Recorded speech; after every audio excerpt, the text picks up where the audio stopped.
netizens, welcome to another episode of News Analysis. Here we discuss trending issues, we dissect current happenings, and we give you news at its latest. So you're not in the wrong place, and if you're yet to subscribe to this channel, what are you waiting for? Please hesitate no more. Click on that subscription button and become a part of this news family.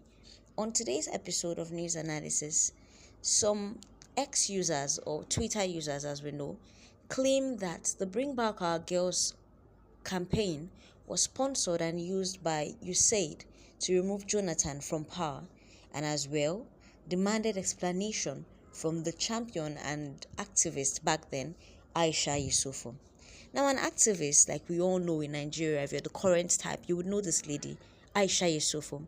She has reacted after it was revealed that Usaid reportedly funded terrorist group Boko Haram. She has been criticized on X over her role in the famous Bring Back Our Girls campaign.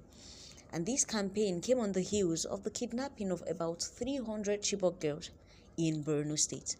The girls were abducted from their school by suspected members of Boko Haram on April the 14th, 2014.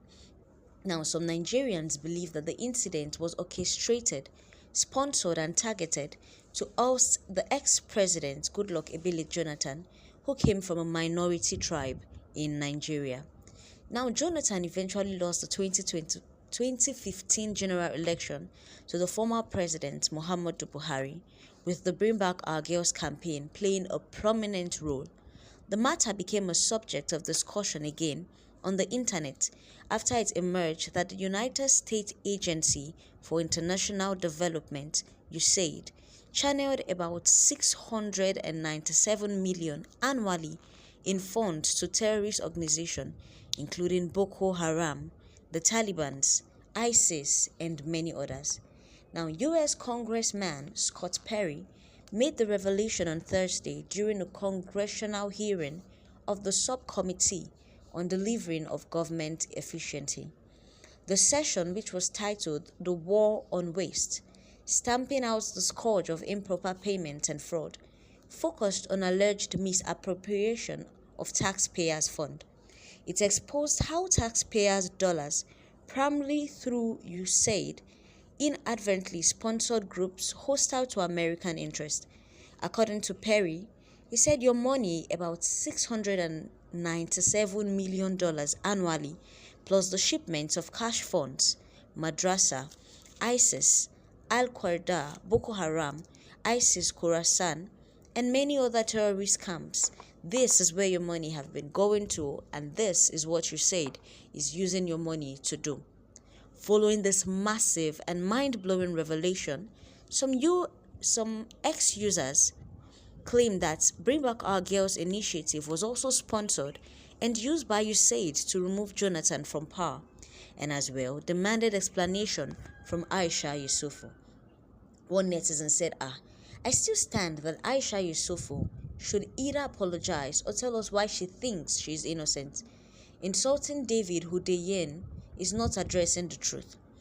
Another netizen says, Aisha Yesufu, what do you say about this expose? Because this Bring Back Our Girls and Goodluck Ebele unsitting is a new development altogether. Aisha, I am sorry for you. Refusal to admit an honest mistake has destroyed your image and usefulness. Pride messed you up. Your value is now 20%. This is just my opinion, however. Another netizen said, Aisha, I still believe in your capacity. I still believe you do not have anything to do with this, so I'm still solidly behind you. However, the activist Aisha Yesufu have denied that USAID or any organization sponsored Bring Back Our Girls campaign. Yesufu said she's working on getting people with competence, character, and capacity into leadership position. She said she's also getting people who has accountability and transparency. Do well to do your bit, otherwise you'll still be on TL's years from now, blaming everyone that your inability to put in work.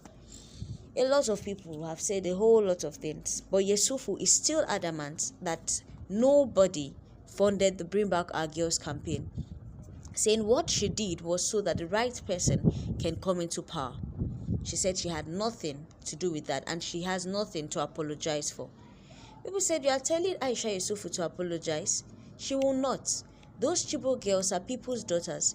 You won't be talking this way if your daughter is among them. What has the government done about rescuing the girls? Nothing. And you are here telling Aisha to apologize? If you have not set your eyes on your daughter since 2014, how would you feel? Talk of when the girls are kidnapped by a terrorist group after 11 years. Someone said, why is everyone pointing fingers at Aisha Yesufu? Did they skip the part where they said the US government has a role to play in this? Why is it now Aisha Yesufu people are pointing at? Trust Nigerians to always find something to say, to always find someone to blame. But in a nutshell, what do you think is the real cause? Do you really think the US government sponsors these bodies? The fact being that the US government is the one giving this report and not an accusation from Nigeria is something to worry about. Subscribe to this channel if you still want more updates on this issue and more.